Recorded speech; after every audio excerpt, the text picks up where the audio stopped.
साध संगत जी, प्रेम से कहना धान निरंकार जी। एक नई साखी के साथ स्वागत है आप सभी का आपके ही अपने चैनल पर। हमारी आज की साखी का शीर्षक है एक औरत की चाहत। चलिए ज़्यादा समय ना गवाते हुए आज की ये साखी सुनते हैं। साध संगत जी, पुरानी बात है। राजा हर्षवर्धन युद्ध में हार गए। हथकड़ियों में जीते हुए पड़ोसी राजा के सम्मुख पेश किए गए। पड़ोसी देश का राजा अपनी जीत से खुश था और उसने हर्षवर्धन के सामने एक प्रस्ताव रखा कि यदि तुम एक प्रश्न का जवाब हमें लाकर दे दोगे तो हम तुम्हारा राज्य तुम्हें लौटा देंगे, अन्यथा उम्र कैद के लिए तैयार रहना। और वो प्रश्न है कि एक स्त्री को सचमुच क्या चाहिए होता है। इसके लिए तुम्हारे पास 1 महीने का समय है। हर्षवर्धन ने यह प्रस्ताव स्वीकार कर लिया। वे जगह जगह जाकर विदुषियों, विद्वानों और तमाम घरेलू स्त्रियों से लेकर नृत्यांगनाओं, वेश्याओं, दासियों और रानियों, साध्वियों सभी से मिले और जानना चाहे कि एक स्त्री को सचमुच में क्या चाहिए होता है। किसी ने सोना, किसी ने चांदी, किसी ने हीरे जवाहरात, किसी ने प्रेम प्यार, किसी ने बेटा, पति, पिता और परिवार, तो किसी ने राजपाट और सन्यास की बातें की। मगर हर्षवर्धन को संतोष न हुआ। महीना बीतने को आया और हर्षवर्धन को कोई संतोषजनक जवाब नहीं मिला था। तो किसी ने उन्हें सुझाया कि दूर देश में एक जादूगरनी रहती है, उसके पास हर एक चीज़ का जवाब होता है, शायद उसके पास इस प्रश्न का भी जवाब हो। तो हर्षवर्धन अपने मित्र सिद्धराज के साथ जादूगरनी के पास गए और उन्होंने अपना प्रश्न दोहराया। तो जादूगरनी ने हर्षवर्धन के मित्र की ओर देखते हुए कहा कि मैं आपको सही उत्तर बताऊंगी, परंतु इसके एवज में आपके मित्र को मुझसे शादी करनी होगी। अब जादूगरनी बुढ़िया तो थी ही, बेहद बदसूरत थी। उसके बदबूदार पोपले मुंह से एक सड़ा दांत झलका जब उसने अपनी कुटिल मुस्कुराहट हर्षवर्धन की ओर फेंकी। हर्षवर्धन ने अपने मित्र को परेशानी में नहीं डालने की खातिर मना कर दिया। सिद्धराज ने एक बात नहीं सुनी और अपने मित्र के जीवन के खातिर उन्होंने जादूगरनी से विवाह के लिए हाँ कर दी। तब जादूगरनी ने जवाब दिया कि स्त्रियां स्वयं निर्णय लेने में आत्मनिर्भर बनना चाहती हैं। ये जवाब हर्षवर्धन को कुछ जमा।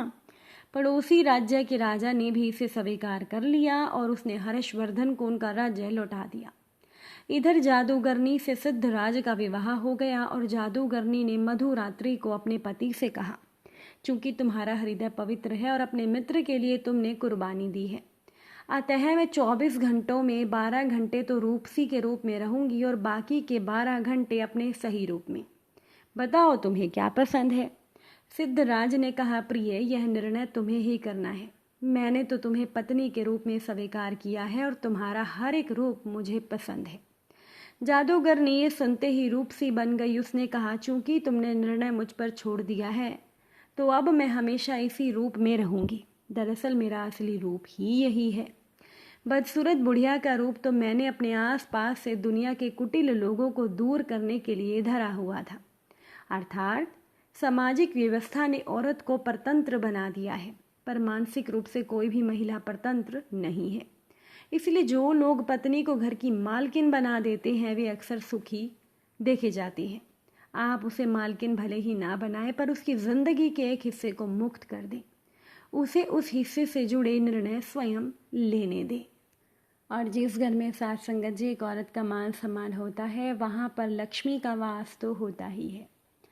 एक बार की बात है कि भगवान विष्णु जी ने धरती पर घूमने का मन में विचार किया। वैसे भी उन्हें कई साल बीत गए थे धरती पर आए, तो वो अपनी यात्रा की तैयारी में लग गए। तो विष्णु भगवान को तैयार होता देख माँ लक्ष्मी ने पूछा कि आज सुबह सुबह कहाँ जाने की तैयारी हो रही है प्रभु। विष्णु जी ने कहा, लक्ष्मी, मैं धरती लोक पर घूमने जा रहा हूँ। तो कुछ सोचकर माँ लक्ष्मी ने कहा, क्या मैं भी आपके साथ चल सकती हूँ। भगवान विष्णु ने कुछ पल सोचा, फिर कहा, एक शर्त है, तुम मेरे साथ चल सकती हो। तुम धरती पर पहुंचकर उत्तर दिशा की ओर बिल्कुल मत देखना। तो इसके साथ ही माँ लक्ष्मी ने हाँ कहकर अपनी बात मनवा ली। अगले सुबह सुबह माँ लक्ष्मी और भगवान विष्णु धरती पर पहुंच गए। अभी सूर्य देवता निकल रहे थे। रात बरसात होकर हटी थी। चारों ओर हरियाली ही हरियाली थी। उस समय चारों ओर बहुत शांति थी और धरती बहुत सुंदर लग रही थी। तो माँ लक्ष्मी मंत्र मुग्ध होकर धरती को देख रही थी और भूल गई थी कि उन्होंने अपने पति को क्या वचन दिया था। तो चारों ओर देखती हुई वो कब उत्तर दिशा की ओर देखने लगी उन्हें पता ही नहीं चला। उत्तर दिशा में माँ लक्ष्मी को एक बहुत सुंदर बगीचा दिखा और उस तरफ से अच्छी सी खुशबू आ रही थी। बहुत सुंदर फूल खिले थे। ये एक मानो फूलों का खेत था। तो माँ लक्ष्मी बिना सोचे समझे उस खेत में गई और एक सुंदर सा फूल तोड़ लाई। लेकिन ये क्या, जब माँ लक्ष्मी भगवान विष्णु के पास वापस आई तो भगवान विष्णु जी की आंखों में आंसू थे और भगवान विष्णु ने लक्ष्मी जी से कहा कि कभी भी किसी से बिना पूछे उसका कुछ भी नहीं लेना चाहिए। और साथ ही भगवान विष्णु ने उन्हें अपना वचन भी याद दिलाया। माँ लक्ष्मी को अपनी भूल का पता चला तो उन्होंने भगवान विष्णु से माफ़ी मांगी। तो भगवान विष्णु ने कहा, जो भूल तुमने की है उसकी सज़ा तुम्हें ज़रूर मिलेगी। जिस माली के खेत से तुमने बिना पूछे फूल तोड़ा है ये एक प्रकार की चोरी है। इसके लिए अब तुम 3 साल तक उस माली के घर पर नौकरानी बनकर रहो। उसके बाद मैं तुम्हें बैकुंठ में वापस बुलाऊंगा। तो माँ लक्ष्मी ने चुपचाप सर झुकाकर हाँ कह दी। माँ लक्ष्मी एक गरीब औरत का रूप धारण करके उस खेत के मालिक के घर गई। घर क्या, वो एक झोपड़ी थी और मालिक का नाम माधव था। माधव की पत्नी, 2 बेटे और 3 बेटियां थीं। सभी उस फूलों के छोटे से खेत में काम करके किसी तरह गुजारा कर रहे थे। तो माँ लक्ष्मी जब एक साधारण और गरीब औरत बनकर माधव की झोपड़ी पर गई तो माधव ने पूछा, बहन तुम कौन हो और तुम्हें क्या चाहिए? तब माँ लक्ष्मी ने कहा, मैं गरीब औरत हूँ और मेरी सेवा देखभाल करने वाला कोई है नहीं। मैंने कई दिनों से खाना भी नहीं खाया, मुझे कोई काम दे दो, मैं तुम्हारे घर का काम भी कर दिया करूँगी। बस अपने घर के कोने में मुझे आसरा दे दो। माधव एक अच्छे दिल का इंसान था, उसे दया आ गई। लेकिन उसने कहा, बहन मैं तो बहुत गरीब हूँ, मेरी कमाई से तो मेरे घर का खर्चा ही मुश्किल से चलता है। लेकिन अगर मेरी 3 की जगह 4 बेटियाँ होती तो भी मुझे गुजारा करना ही था। अगर तुम मेरी बेटी बनकर जैसा रूखा सूखा हम खाते हैं खा सकती हो, खुश रह सकती हो तो अंदर आ जाओ। तो माधव ने माँ लक्ष्मी को अपनी झोपड़ी में शरण दी और माँ लक्ष्मी 3 साल तक उसके घर पर नौकरानी बनकर रही। जिस दिन माँ लक्ष्मी माधव के घर आई थी उससे अगले दिन ही माधव को इतनी आमदनी हुई फूलों से कि शाम को उसने गाय खरीदी। फिर धीरे धीरे माधव ने काफ़ी ज़मीन खरीद ली। सबने अच्छे अच्छे कपड़े बनवाए और फिर एक पक्का घर भी बनवा लिया। बेटियों ने और माधव की पत्नी ने भी गहने बनवा लिए और अब मकान भी बहुत बड़ा बन गया था। माधव हमेशा सोचता था कि मुझे ये सब इस औरत के आने के बाद मिला है। और अब तो 3 साल बीत गए थे, लेकिन माँ लक्ष्मी अब भी घर में और खेत में काम करती थी। तो एक दिन माधव जब अपने खेतों से काम खत्म करके आया तो उसने अपने घर के सामने द्वार पर एक देवी स्वरूप गहनों से लदी एक औरत को देखा। ध्यान से देखकर माधव पहचान गया कि ये तो मेरी मुंह बोली चौथी बेटी यानी वही औरत है। वो पहचान गया कि ये तो माँ लक्ष्मी है।